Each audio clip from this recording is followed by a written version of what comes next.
உயர்வு நவிர்ச்சி அணி.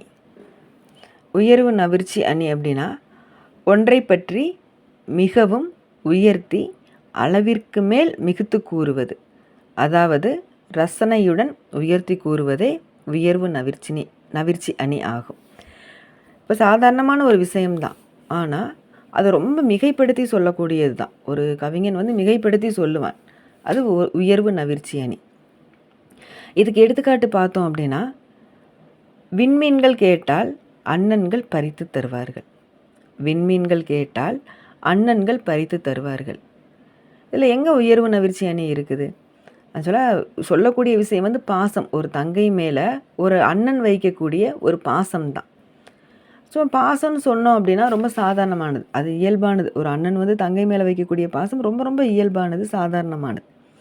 அப்போ இந்த சாதாரணமான ஒரு விஷயத்தை மக்களுக்கு இன்னும் அழுத்தமாக பதிய வைக்கணும், அழகாக்கி காமிக்கணும் அப்படின்னா அதுக்கு ஒரு ஒரு ஒரு சின்ன ஒரு எடுத்துக்காட்டு மாதிரி ஒன்று சொல்லணும்.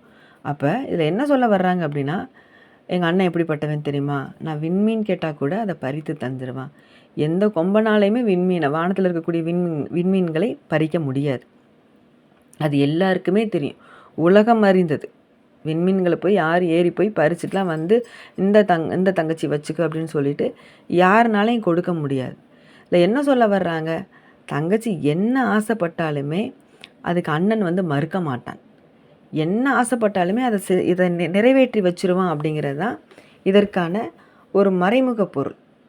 தங்கச்சி கேட்டுட்டா, அது என்னமா வேணாலும் இருந்துட்டு போகட்டும், என்ன விலையாக வேணாலும் இருந்துட்டு போகட்டும், எங்கே வேணாலும் இருந்துட்டு போகட்டும், அதை நான் கண்டிப்பாக செஞ்சே தீருவேன் அப்படின்னு சொல்லிட்டு ஒரு அண்ணன் வைக்கக்கூடிய ஒரு பாசத்தை தான் இந்த இடத்துல ஒரு எடுத்துக்காட்டாக ஓமையாக்கி சொல்கிறாங்க. விண்மீன் கேட்டால் கூட அண்ணன் பரிசு தந்துடுவான், யாருக்கு, தங்கைக்கு பறித்து தந்துடுவான் அப்படின்னு சொல்லிட்டு இந்த இடத்த சொல்கிறாங்க. பாசம் ரொம்ப அழகானது, ரொம்ப அழகானது. அது இந்த அண்ணன் தங்கை பாசம் அப்படின்னா ரொம்ப ரொம்ப அழகானது. ஏன்னா தன்னோட உடன் பிறப்பு, ஒரே வயிற்றில் பிறந்த தன்னோட உடன் பிறப்பு, அவள் ரொம்ப அழகானவ. எனக்கு இன்னொரு அம்மா, சொல்லக்கூடிய என்னோடய சகோதரி, எனக்கு இன்னொரு தாய் அப்படின்னு சொல்ல கேட்டு தான் நம்ம வந்து பழகியிருக்கோம்.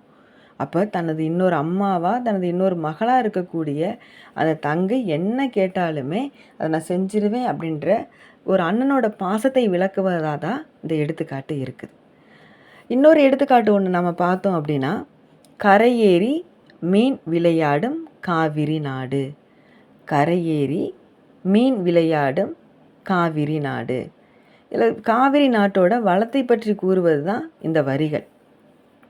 ரொம்ப அழகான நாடு, பஞ்சமே இல்லை, எங்கே பார்த்தாலும் வயல்வெளிகள், எங்கே பார்த்தாலும் விவசாயம் சூழ்ந்துருக்குது, மக்கள் சந்தோஷமாக இருக்காங்க, நீர்வளம் நிலவளம் எல்லாமே மிகுந்து இருக்குது. அப்போ இந்த வளத்தை வந்து சொல்லணும், நாட்டோட வளத்தை சொல்லணும் அப்படின்னா, நல்ல நாடுப்பா, நல்லா இருக்குது, நல்ல வளமாக தான் இருக்குது, மக்கள்லாம் கஷ்டப்படாமல் இருக்காங்க அப்படின்னு சொல்கிறத விட ஒரு உவமையோடு சொல்லும்போது மக்களுக்கு ரொம்ப எளிமையாக புரியும்.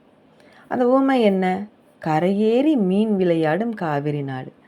கண்டிப்பாக எந்த மீனுமே கரையேறி வந்து விளையாடாது, கரைக்கு வந்துட்டாலே மீன் செத்து போயிடும்.